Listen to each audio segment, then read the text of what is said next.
I think we might go, huh? Does that seem like an idea? We got 38 people signed up. We had 41 signed up, so we've got 38 people here. So I think probably we should go. So let me begin by welcoming you all. This is the first of two webinars that we're hosting, which are really to explore what we mean by this manifesto, Europe's medieval past. And I'm really grateful to be able to share this with Doctors John Raven and Megan Caston, and they've been really instrumental in getting us to this point, and so I'm just very grateful to them.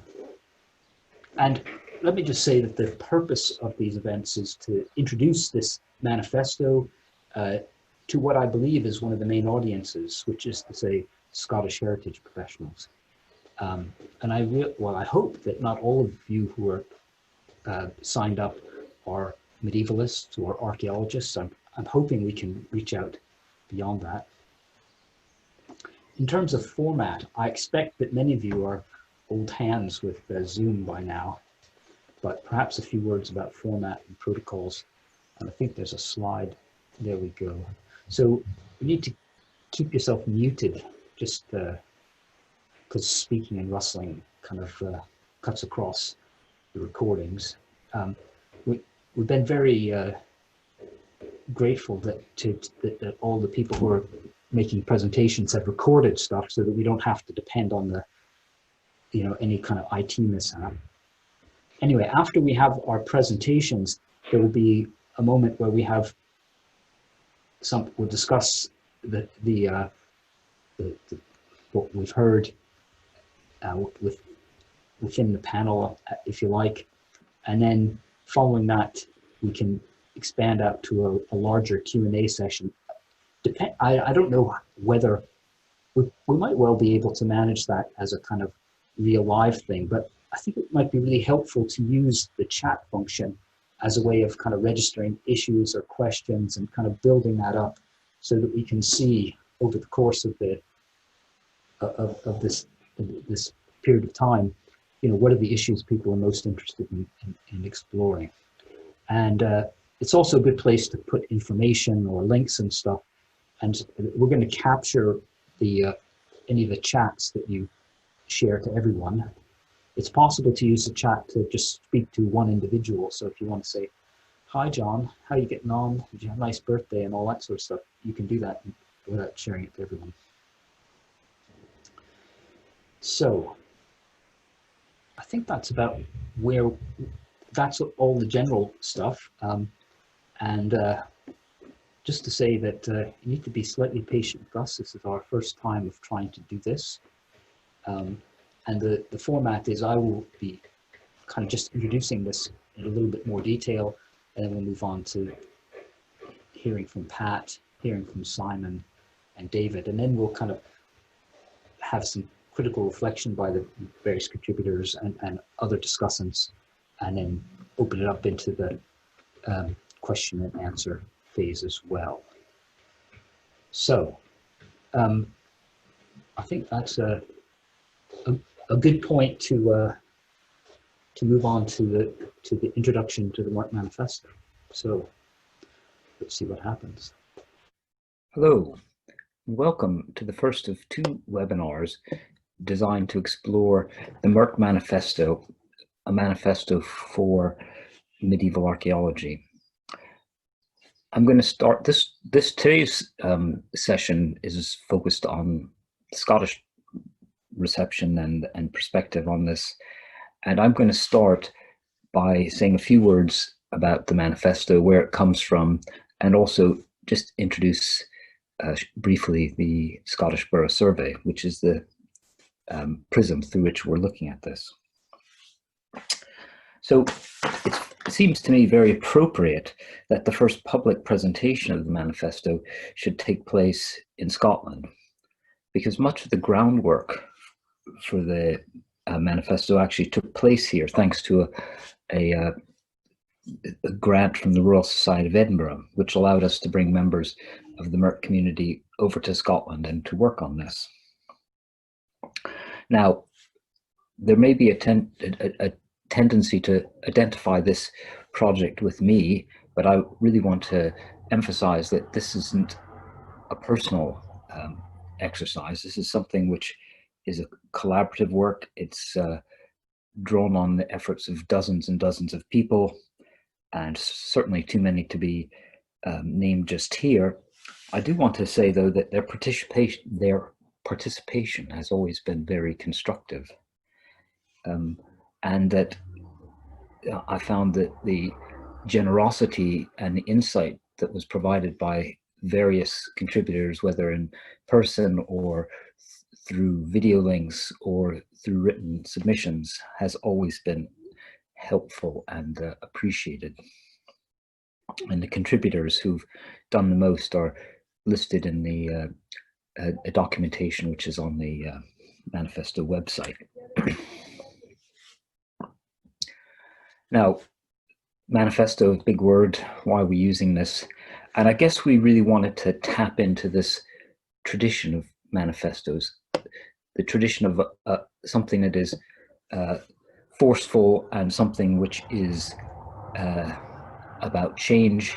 And obviously the context we're most familiar with this in is in political spheres or in artistic realms, or in some cases in a kind of both together at the same time. And a manifesto is clearly a call for change, and to some extent it's meant to guide change. This manifesto reflects a powerful desire for change within the community of European medieval archaeologists. From the outside, a concern for the medieval pasts may look like a tiny niche in the wider socio-political ecosphere. But for those of us who work in this field, it is our world. This is what we know, and it is where we must begin if we want to bring about change.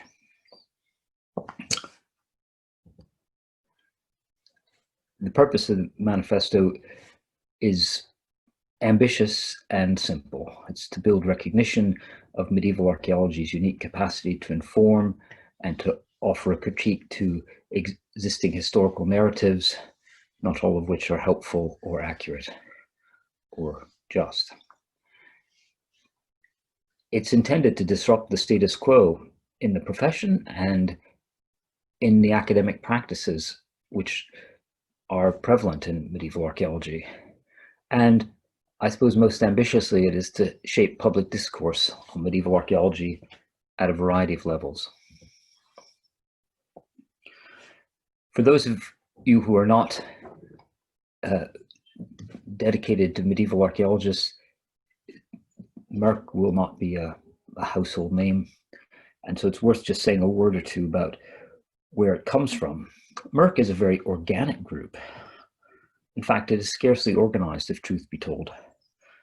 It emerged following a series of major conferences, first in York, organized by Martin Carver in '92, and then in Bruges, organized by Frans Verhaeghe in '97.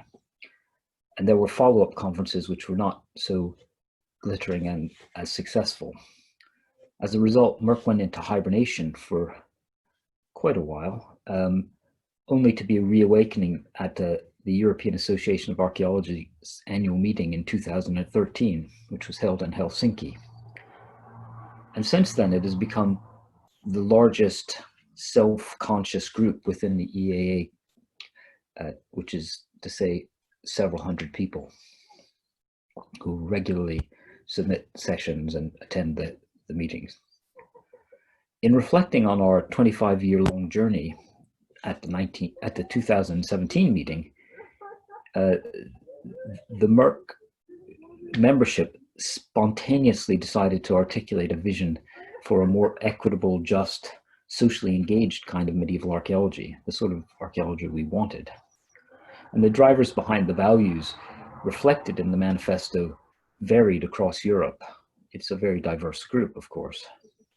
And these range from a dissatisfaction with increases in social inequality, which are driven by neoliberal political agendas, to more serious existential threats posed by the appropriation and misuse of heritage by political extremists.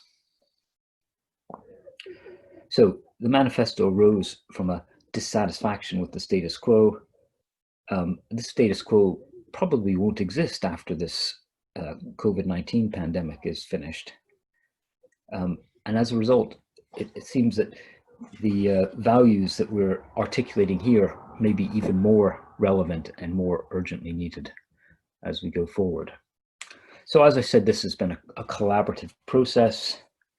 It is not just me, it is grown organically and has been nurtured at these various workshops. And we are now at the point of bringing this forward. This is just a photograph of a very big gathering at the last EAA. Over 100 people attended the session we had on this very topic. I think our key message at this point is that medieval archaeology is not niche, that medieval pasts are core business for everyone, because we inhabit a world which is largely made in the Middle Ages. And the better we as a society know and appreciate this, the better we can make use of these fundamental cultural resources. Now, the strategy, the shape of the strategy and its structure didn't come from nowhere. We didn't start with a blank sheet of paper. We were heavily influenced by the Scotland's archaeology strategy, the work that went into that. And this is something I know a fair bit about, having been involved closely with its development and implementation. And one of the reasons which the strategy appealed was because it had been through a strong, rigorous consultation process and has been proved to be a successful means of delivering effective change in all sectors of Scottish archaeology. So the structuring principles of the Scotland's archaeology strategy will be evident in the manifesto. And this manifesto, which you've seen drafts of, will be published next month. We've imagined so this is the cover of that publication we hope to have. And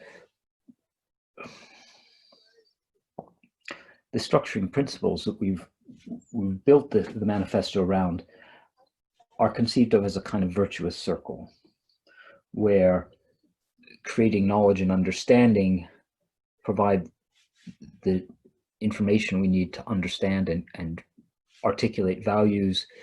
These values allow us to care and protect for the heritage, and in turn allow it to be enjoyed and engaged with. And this process of engagement contributes to the creation of knowledge and more further understanding. And we're recognizing that within this, we are scarcely capable of doing all that we wish to do with the resources we have now. So we need to build capacity at more or less every level within the system. Now, before we actually start talking to people who were more heavily involved with the Burgh Survey than I have been, let me say a few words about it. And let me also stress that this is not intended to be the post-mortem or kind of a definitive appraisal. The Burgh Survey is far too important an experience for Scotland to be dealt with in such a short way, and really deserves a kind of detailed examination and a conference of its own. But that is another matter.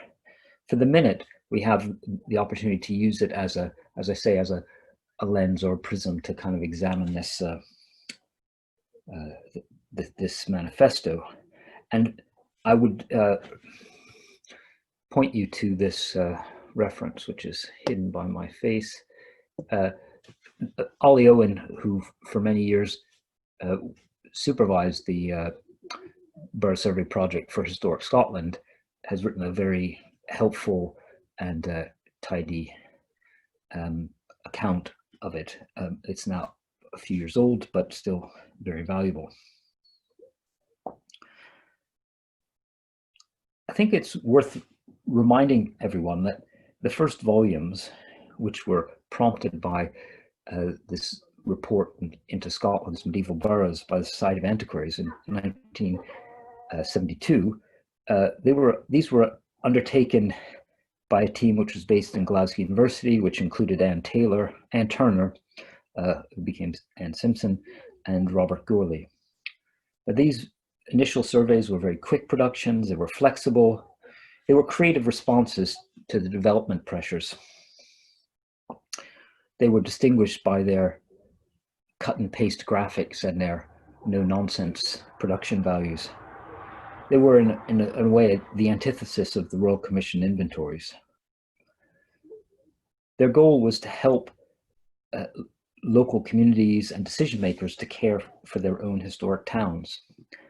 And at their best, these surveys worked both as management tools and as vehicles for advocacy, for outreach and education. It's, however, in the later volumes, mostly compiled by the team led by Pat Dennison, that the surveys became attractive and accessible.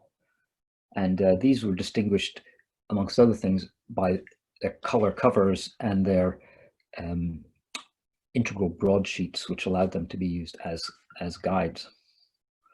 And we'll certainly shortly be hearing from people who are actually involved in producing some of these surveys. Following that, we will open up this webinar to wider discussion so that we can have a bit more of a debate about the insights provided by these, the experience of the Burgh Survey. And we might think about to what extent the Burgh Survey foreshadows some of the agenda in the MERC Manifesto, and particularly we can identify resonances. We might wonder whether we could identify resonances between the Scottish heritage management experience and the manifesto's aspiration to promote greater engagement with medieval archaeology as a social priority. We will begin with a conversation with Pat Dennison. And when I was thinking about this project, the very first person that occurred to me that we must include was Pat, because from 1986, she contributed to more than 24 of the surveys and is particularly associated with these final ones, the attractive ones, which were published by the CVA. She is, of course, more generally known as one of our leading urban historians who has produced volumes that are authoritative, visually stimulating, and generally she is a great example of somebody who thrives through collaboration. Unfortunately, for technical reasons, Pat's contribution takes the form of an extended phone conversation rather than a video presentation. In that conversation, I began by asking her about how she became involved with the survey, and we'll move over to that conversation now. I got into it because I very, very belatedly did a PhD. So I did a PhD. I did it on the Guild Merchant of Dunfermline because I was so lucky that I'd gone to my lawyer's office and he gave me this 18th century book and said, look at that, that might be important. And it was the earliest Guild court book in Scotland. Began in 1433. And I also took a lot of interest in it. And so I based my PhD on that Guild Merchant book.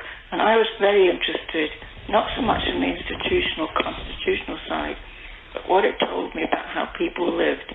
And that is my interest in medieval history, is how did people live as a kind of mother with young children it was much easier for me to do it in Edinburgh than St Andrews. This is Tory as I was then. Historic Scotland began to ask about this idea of doing some sort of borough survey. We put in our bid and we won it. Can I ask you about your experience of the borough survey before that? So as somebody who was researching into Scottish towns, how important did you find those early borough surveys? I had been in touch with Anne Turner, who was the historical side of the two archaeological team before that. I was interested in them, but what I felt was lacking, and I think Anne would say this, and it's not Anne's fault, they were allowed only to use secondary sources, i.e. printed sources. They could not use the primary source, which for me is absolutely essential for historical research. And that's why I think the first borough surveys, they were good as far as they gave you a feel for a place, but they didn't go into depth.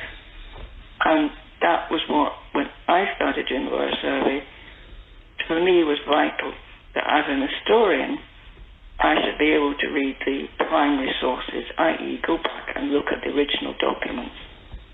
That to me is vital. So the primary sources, in that sense, the primary sources are a bit like the archaeological evidence. You know, you really need to engage with it and work with it if you're going to get the... That's right. I mean, as an archaeologist, not as I am, but if you were just to read what other archaeologists have said, that's not good enough. You want to go there and do it yourself. or see the buildings, or handle the artifacts, or that materiality. So these new borough surveys, and particularly the ones that come on stream after the Centre for Scottish Urban History gets involved, they are a kind of different sort of beast, aren't they? In terms of the... I think they were, as far as there were a lot more... I was the director, and I had to employ, but Sue at that time seemed to be the most suitable, and so it was Russell who I dealt with mainly. So we had to collaborate, and between us produce both an accurate historical account as far as we could, given the limitations of money which we were allowed. And when we come to Dunfermline, that'll be a different story. Given the money that we were allowed, we had to do what was the best we could. And I think both Russell and I, we did far more than obviously than we were paid for, because we wanted to do a decent job. What about the rest of the team? How did you the process? How did you kind of have regular team meetings? Did you do a lot of walking about towns and kind of? Yes, we did, and it was very interesting that Russell and I might be in the same town at the same time without knowing it about each other, and we were both looking at different things. Yeah. And I was looking at things like the shop frontages, where you can learn so much beyond the modern facades. If you look up above, you find sometimes some beautiful Victorian or earlier archaeology in effect. Yes. And Russell was more interested in backgrounds, I think. But we did find that we'd been in the same town, the same day, both mooching around, but looking for different things. I remember one of my postgrads, because I was really lucky with the fact Edinburgh had so many postgrads, that I could get very good research assistants. I remember going with one of them to Kirkcaldy, and we came back and I said, "Isn't it amazing how prosperous it was in the early 19th century?" And he said, "How do you know that?" And I said, "Did you not look at the frontages of the houses, the number of expensive banks?" But he didn't look at the signs I was looking for, if you know what I mean. It was things like, if you judge that, I'm just talking about Kirkcaldy now, Kirkcaldy decided in the early 19th century to rebuild its pier. Now that takes a tremendous amount of money. What I also found, going round locally, I would always take my kind of pad with me on a clipboard, and people would come up to me and say, "What are you doing?" Okay. Yeah. And you would find a lot of really interesting information, a lot of rubbish actually, but people were interested in what you were doing. And I found this, particularly I think what stands out most is probably Dumbarton, but also Stronach, where the local people really, really, really were intrigued and interested and wanted to get involved, which is great. Yeah, I mean, that is great. And in a way, I'd like to come back to that in a minute. Just kind of reflecting just a minute more about this collaboration, which was obviously very successful because those produced, you produced over 20 volumes, and they're amongst the most attractive and informative of the series. And you were able to collaborate effectively, and I wonder if you think, or if you can think why this might be. Is this because it was a field which wasn't that well colonized, so there weren't such institutional boundaries, or?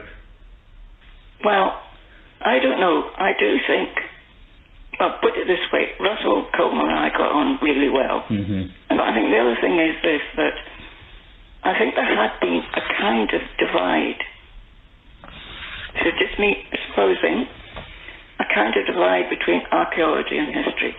And I remember giving a talk at Edinburgh University, and I think it was Michael Lynch was chairing it, and he said, Pat is one of the few people who is able to communicate with archaeologists. And Derek Hall stood up and said, I can assure you she's the only historian we're prepared to deal with. Okay. So that shows the kind of divide there was originally. There just wasn't much discussion. The second phase, which you led, kind of picked up on that ethos. Obviously, it was just technically better and better resourced and, better product. Well, I was really lucky.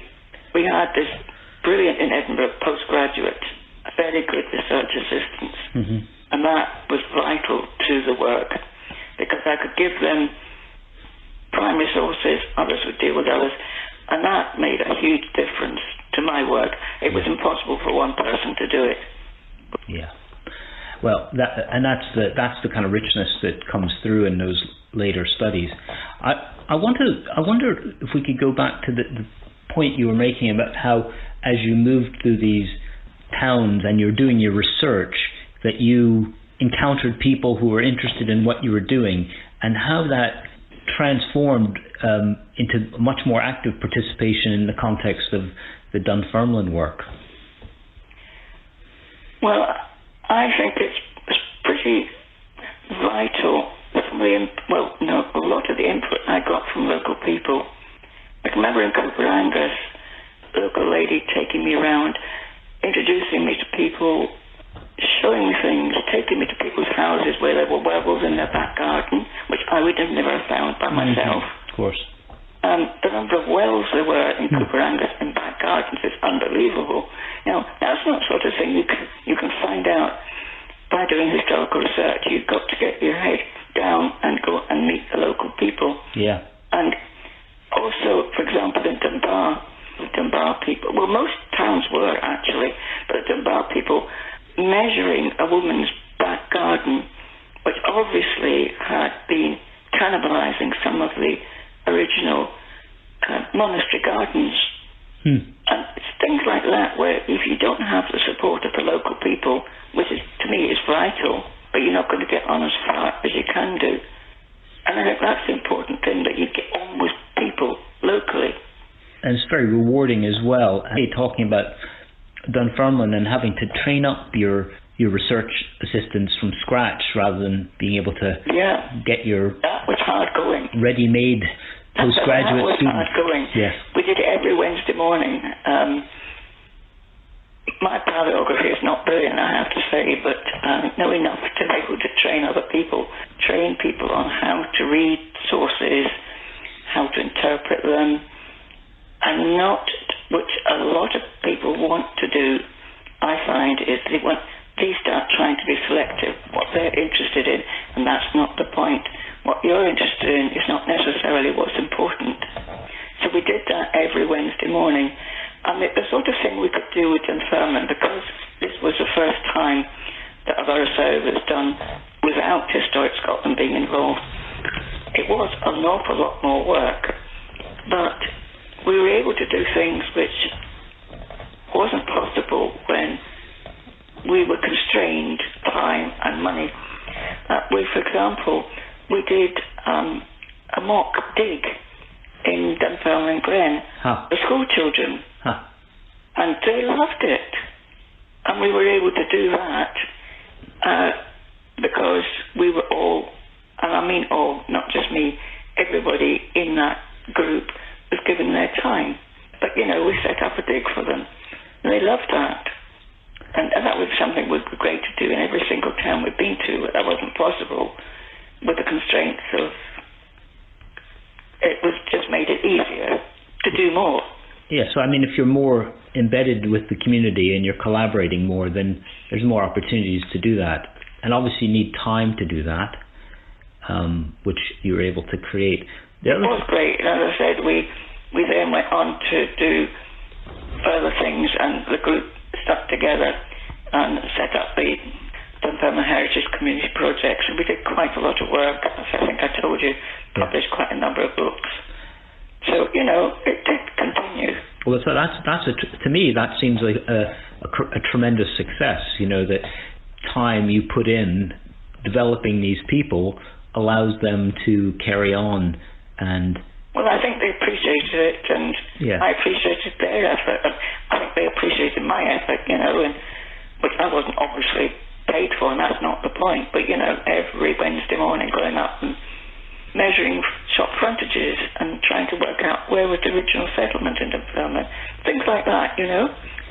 Well, that kind of detailed survey is something which is always easier when you have more hands and when you have people who are interested in it. Yeah, and we split into groups. But one group, for example, went round the town looking for reused bits of stone, not bits, but stone, which had come from Dunfermline Abbey. And we found actually quite a lot scattered through the town. And it got people motivated, interested, and they still are. I mean, there's still a group of us go on a Wednesday morning. We still go to the Dunfermline archives and help them to catalogue and do stuff. But that is kind of part of the core, still working away, you know. People just got interested. Obviously, the Burgh Survey is something which it has this long history. It's not something which is being actively pursued at the moment. Do you think it's not, which I think is an awful shame, because Historic Scotland decided, and I was the first one doing the Dunfermline one, I think it does need some sort of backing, which I didn't have for Dunfermline, but you brought a reputation. So obviously you think that there's work to be done. I wonder whether do you think there's a kind of tension now that we've got all these fabulous resources and Canmore, all this data is there, that there's a kind of sense in which the Burgh Survey isn't needed because all the information's there, you just need to look, sort of thing? I feel that the authorities, can I put it that way without naming? Yes. Just gave up on it. And I think there was a tension. There's always these kind of, territorial tensions, I guess. What was really interesting when we were speaking earlier was how your experience of this traveling abroad and engaging with European... that was fantastic. And how unusual you found it that this collaborative approach, which had been followed in Scotland, seemed in a kind of continental perspective. I did feel, though I might be obviously biased, that we were more involved with archaeology. I can remember on one occasion at one conference, like for example when I was in Prague, and I remember listening to everybody and saying, none of you has mentioned archaeology. They talked about views, scenes, sculpture of the landscape. and no one talked about archaeology, which I found quite amazing. But I did find that was a very important part of the whole process, which is why when I did have the conference, Conservation and Change in Historic Towns, I did have people from outside Scotland, because I didn't want it just to be Scottish. Sure. And that's, as a result of that, we then produced the book. And that I think brought a lot of urban historians and archaeologists together. And what I found quite, for me, I'm not an archaeologist, as I say quite often, what I found appalling was that in Germany the attitude was just bulldoze through the medieval stuff because we want to get back to the Roman. And that actually quite hurt me almost to see the medieval stuff just being bulldozed away and chucked out. I think it kind of points out that, you know, we've perhaps have failed to realise how progressive the Burgh Survey was in both the way it was organised and also its scope. I mean, by the end, you know, every place that was a town, more or less, has been given I think I did a good look. High 30s, maybe 40 Burgh surveys. But then Historic Scotland, I think, decided in its last couple of years just to put it out, just not to me, put it out to other places as well. Well, I was delighted to be the beneficiary of that, because I was able to do the Govan one, for instance. Excellent Burgh survey. Well, can I just ask if there's, you know, anything else that you think is worth articulating at this point about the, you know, your Burgh survey experience? And the one thing I would say is one thing that we could do as a result of Dunfermline working by itself was that we could do things like setting up, in inverted commas, dig for school kids. I remember at the end of the day, one class was asked, now, who wants to be an archaeologist? And every hand went up, apart from one, and he said, oh no, I'm going to be a lawyer. But all the other kids were so motivated, they thought it was absolutely brilliant to learn to excavate carefully with trowels and then to, you know, use the sieve and go to wash the things. They were absolutely taken with that. I think that experience of working with kids and seeing their delight and discovery is something that's very widespread, and it's you know, it's a shame we're quite adept at kind of engaging with little kids and then we stop. I think that would be the main thing that I would say that I found of interest. Well, personally, I also really enjoyed going to, well, I went to Bergen, I went to Prague, went to Bari, well, Trani. Well, these places were all delightful, aren't they? Yeah. And I've kept in touch with quite a number of them. Spanish people particularly were interesting. Yes. They did, I think in general, they found that what we were doing in Scotland was more, I wouldn't say advanced, but more true to the real thing than what they were doing. They were still, many of them, stuck in academia, if you know what I mean, as opposed to getting down to ground forces. Yeah. Pat, can I thank you very much for sharing these thoughts with us. I hope what I said has been helpful. I don't know. Well, I think it's been really interesting. I think it will be really interesting to a lot of people. There's a lot of people who are in the profession now who the Burgh Survey was, you know, they didn't experience it, and it wasn't a feature of their, you know, education, professional life.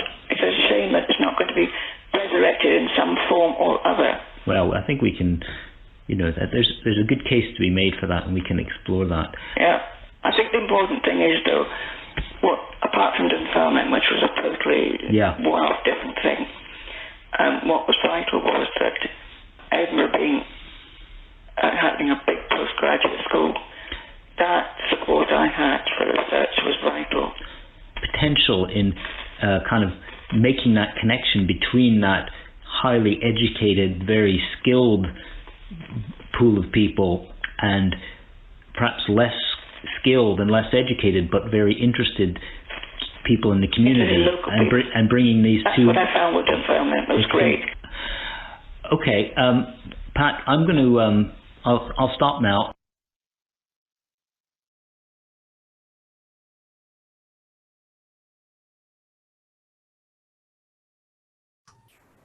Hello, everyone.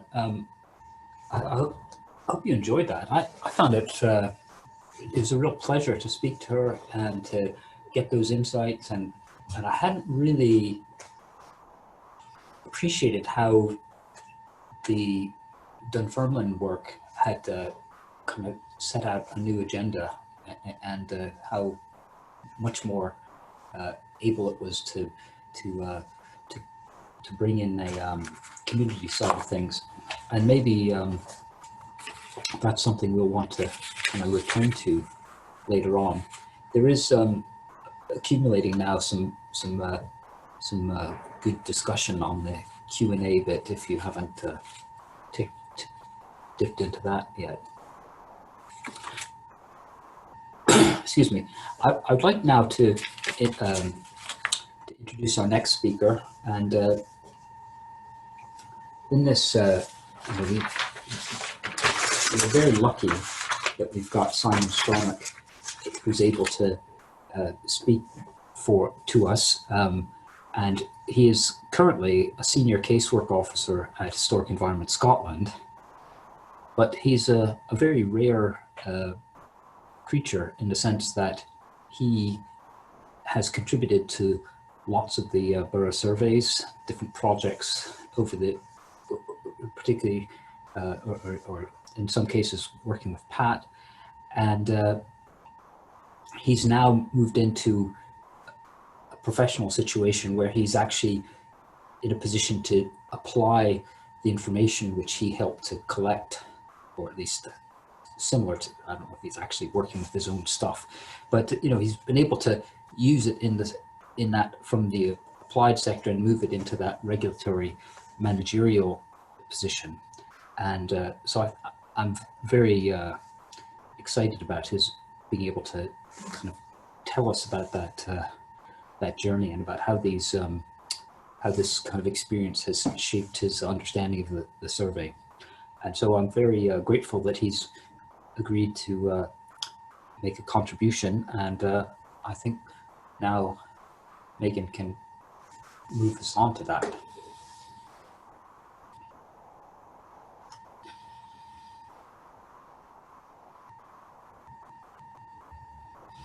Good afternoon, everyone. My name's Simon Stronach. I work on the Historic Environment Scotland casework team. We deal with planning consultations that might affect a scheduled monument, a historic battlefield, or a World Heritage Site. I'm just going to start off with a sort of potted history of how I worked on and with borough surveys over the last 30 years or so. And then I'm going to move on to how the borough surveys have affected cultural heritage management more widely. So I first came across borough surveys when after I graduated from the University of Glasgow in the early 1990s. I went to work as a commercial archaeologist with the Scottish Urban Archaeological Trust in Perth. And my manager at that time was Russell Coleman, who was working as a collaborator, the archaeological collaborator with Pat Dennison, who you're going to hear from or have already heard from today.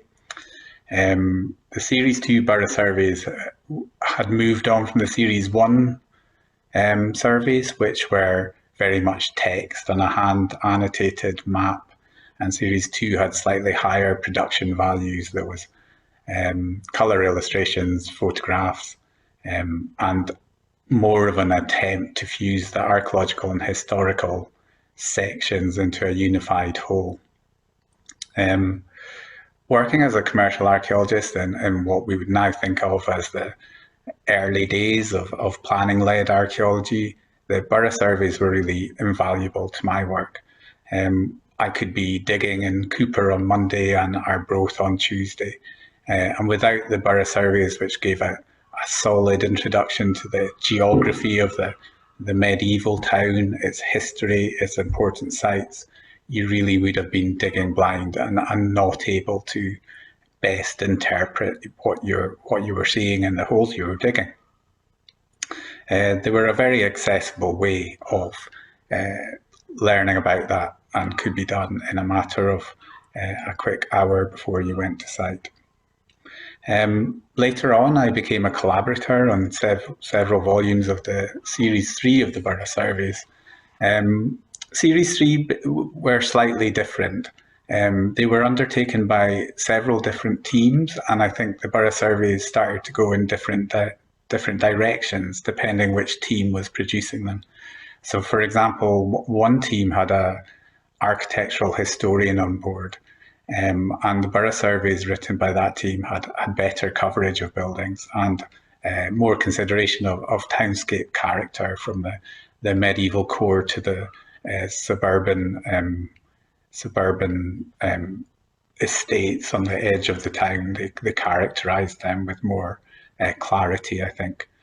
Other borough surveys had more GIS work, and which allowed the information to be seamlessly integrated into the historic environment record. The ones I worked on tended to concentrate on trying to fuse the historic and archaeological contributions together almost seamlessly. So we perhaps never quite achieved that, but we very much wanted them to have a unified feel. And we also concentrated on trying to create a hypothetical model of development for a town from the early medieval through to the early modern periods, using information from archaeology and other things like property boundaries.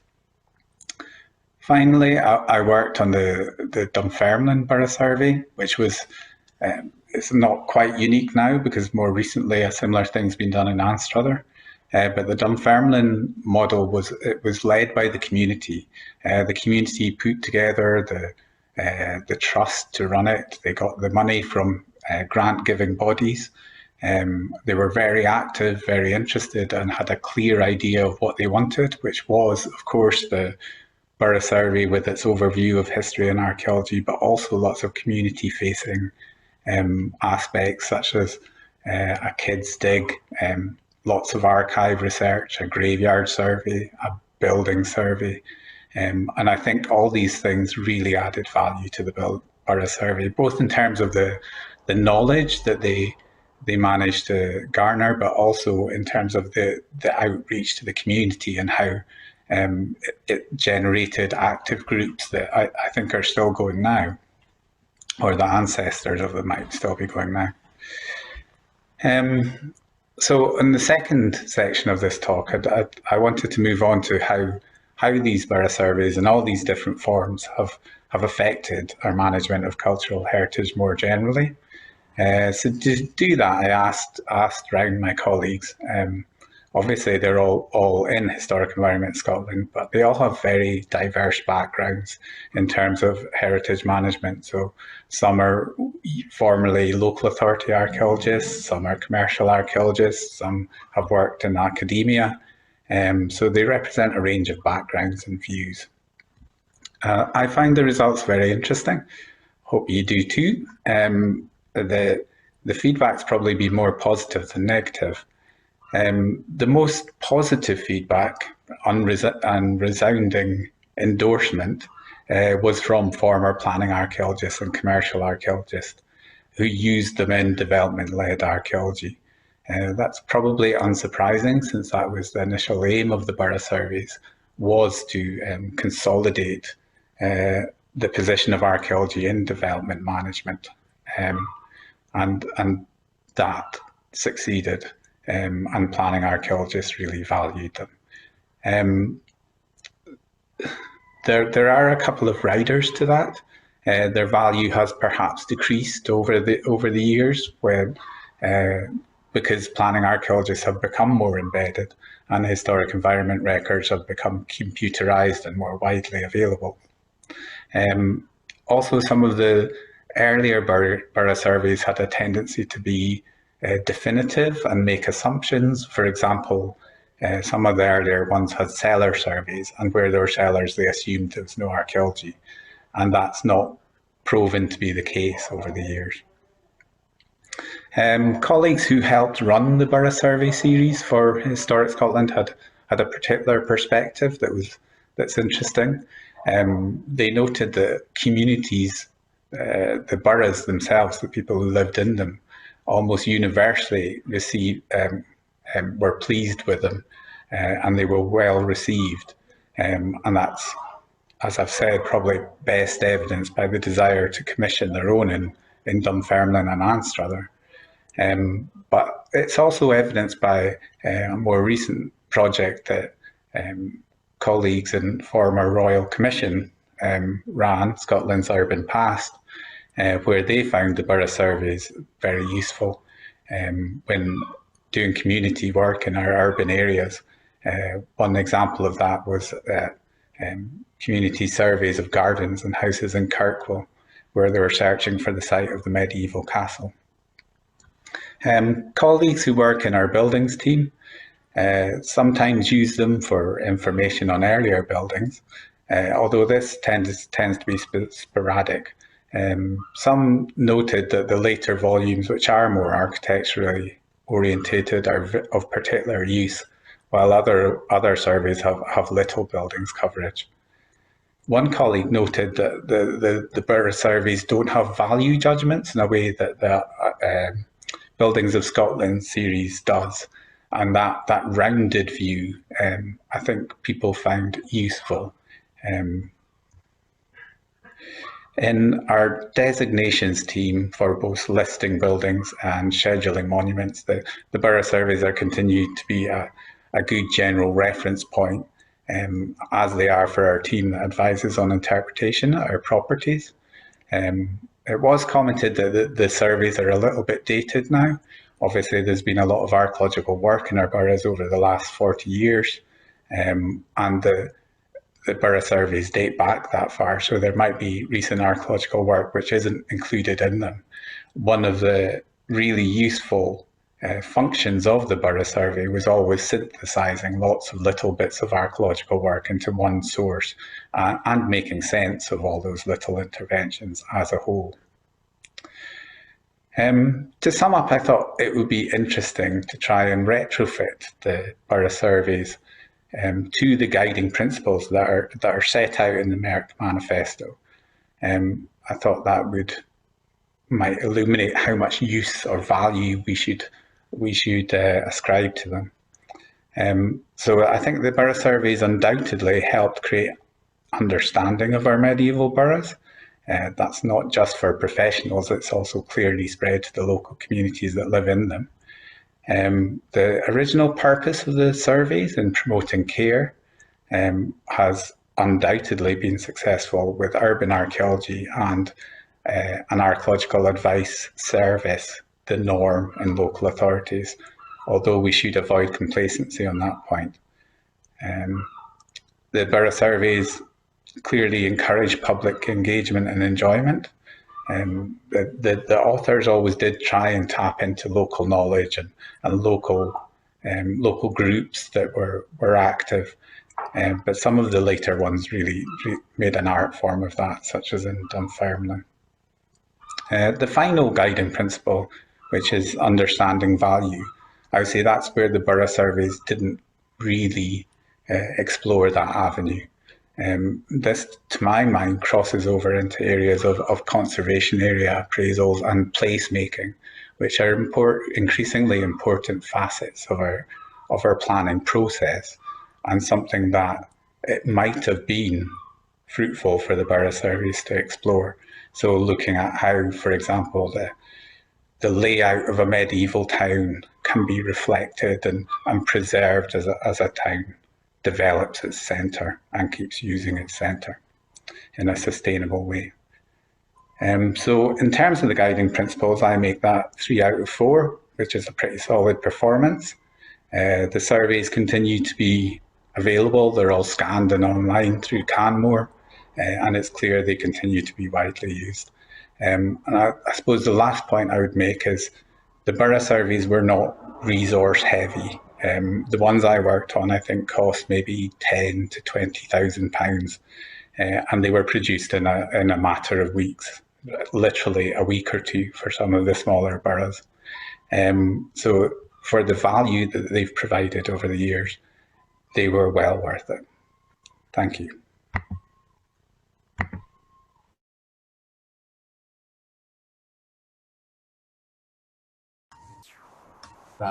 Well, thank you very much, Simon. That was, again, a very exciting and interesting assessment. And I thought you, well, I'm just very grateful that you were able to take that view and kind of put the various phases of the borough survey into perspective, and also to really tease out some of the things which we might think are really worth retaining and maybe trying to revive in some sense. Well, what I'd like to do now is, and there's lots of issues which both Pat and Simon have raised, which I think, judging from the Q&A, are of interest to the audience here. I'd like to expand the perspective a little bit, and this is why I've invited David Caldwell to contribute. You will all know that he's been an extremely prominent figure in the landscape of medieval Scottish archaeology for more than 40 years. In fact, formerly keeper of National Museum Scotland, author of many articles and publications. My favorite being his work on Isla.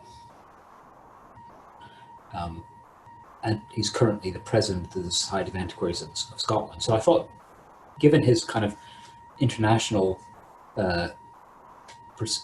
reputation and experience from being in the National Museum and being currently associated with the antiquaries, was interesting, given that the Burgh Survey was cooked up by the antiquaries. That 1972 report, if you look at the introduction, it's signed by Stuart Piggott, who was the president at the time.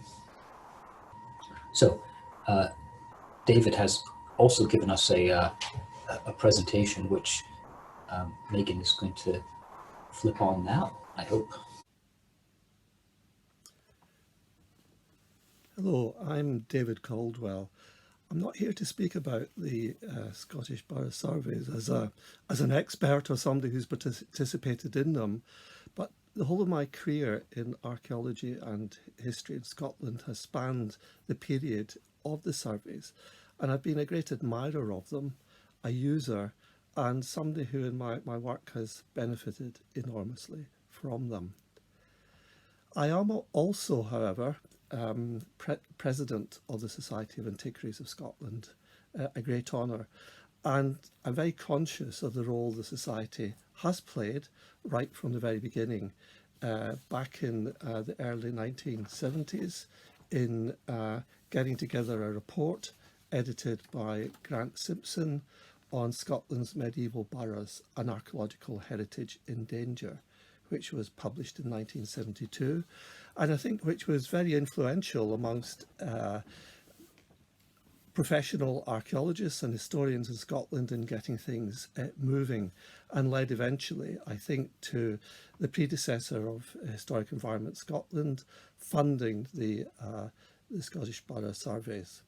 It also involved the establishment of professional archaeologists in places like Aberdeen, and eventually the foundation of the Urban Archaeology Unit, which transformed itself into Suet in due course. So the 1970s was a period when I think a lot was happening, and there was a feeling that Scotland was lagging behind, that other places in Europe were ahead of us.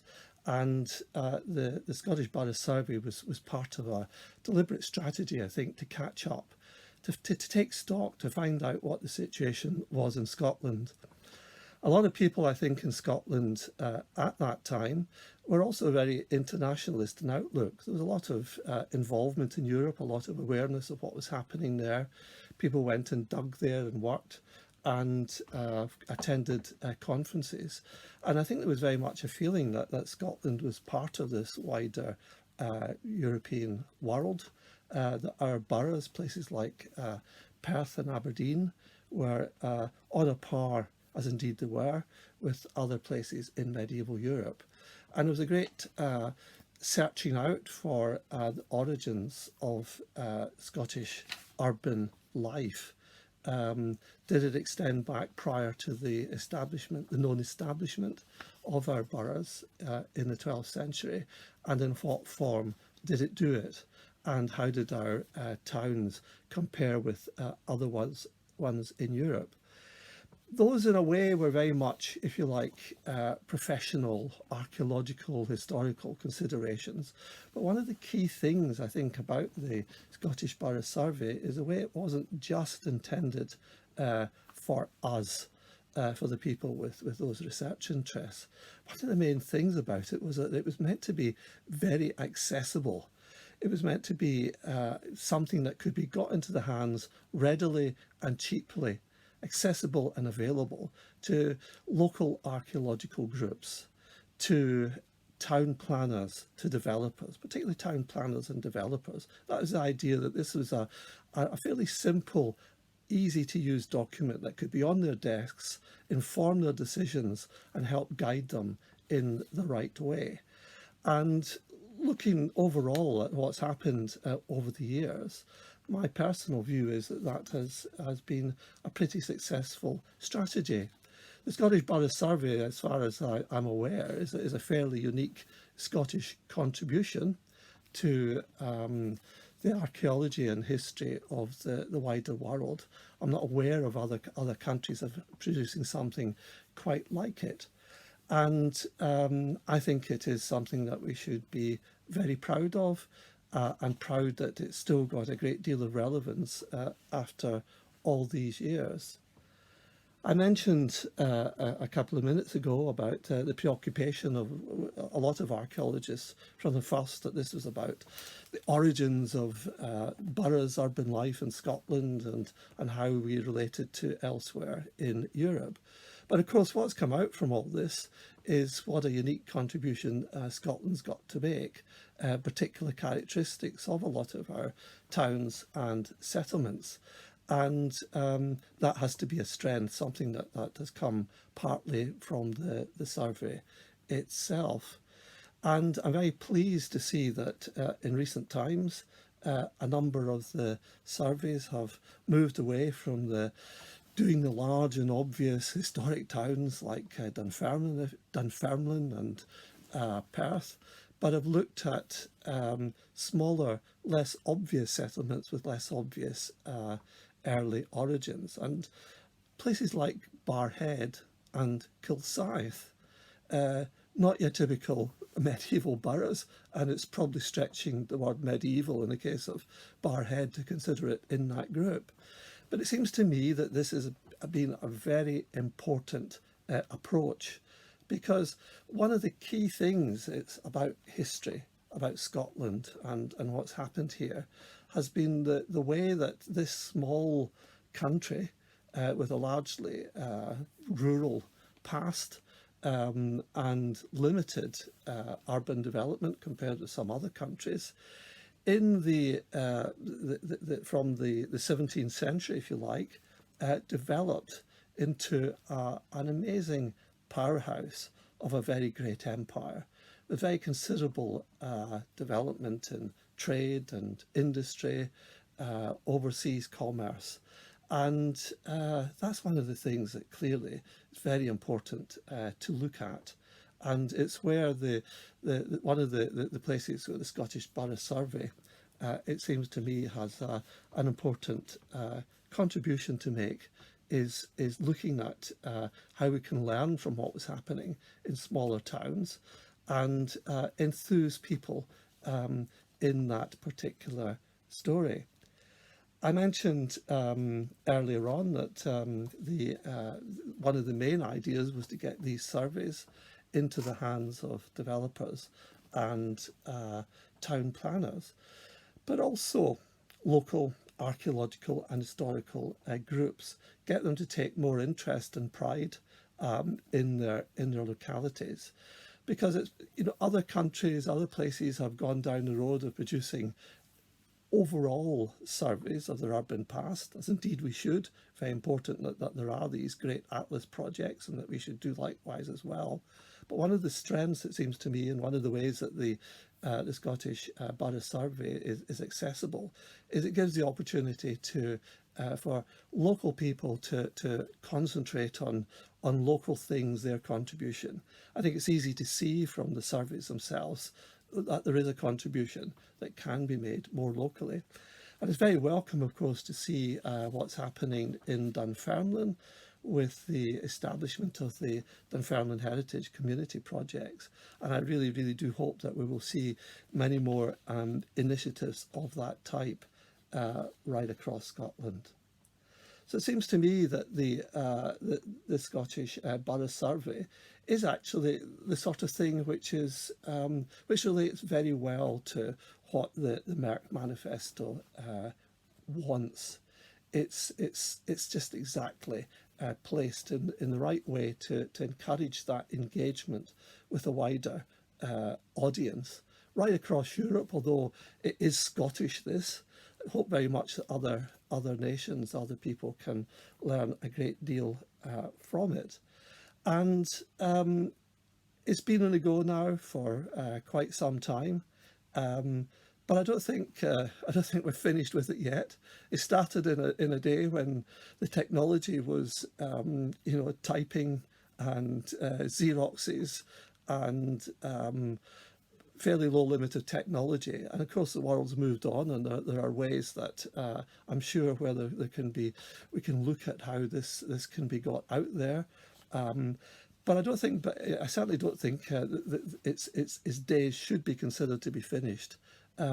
It's a start. There's a lot more to be done. There's a lot more urban centres out there that should be looked at, and for a whole range of new reasons. We will discover why we want to know a lot more and what there is to be learned by looking at a lot of these places, big and small. Indeed, in a funny sort of way, I think that one of the contributions that perhaps a study of Scotland's urban past has to make is that, yeah, we are part of a wider Europe. You can see how places like Edinburgh and Perth and Aberdeen, relate to that, to the world across and around the North Sea and so on. But there are other things we've got to look at, like why do we not have these urban centres, these boroughs, up the west coast of Scotland or in the Western Isles? There are cultural, there are other considerations, historical reasons, which I think are probably very important to look at, especially when Scotland has, in more recent times, played such a pivotal role in a wider world. Of course, there are shortcomings with the survey. I think it'd be invidious in such a short presentation to focus too largely on them. A lot of people have contributed wonderfully over the years, some of them involved in this meeting today, and done a remarkably good job, which has changed things in a very positive way. Perhaps, obviously, more money, you can take that as read. More money, more effort, more people would be fantastic. Perhaps some of the things that could be looked at is better, more adequate ways of introducing revisions to what's been done, updating the surveys, and always keeping an eye on how we make these accessible and available to people out there. And as a museum person, perhaps I would say this. I think perhaps there is there should be more exploration, more emphasis on the actual material culture, the bits and bobs, the broken pottery, that type of stuff that has come from our towns in various ways. But I don't think I want to end on a negative note in any way. What I would say to everybody who's been involved in the Scottish Burgh Survey over the years, well done. It's been a fantastic achievement. I just would hope that other people elsewhere in the wider world would be able to appreciate it in the way that we have in Scotland and learn a lot more from it. Thanks.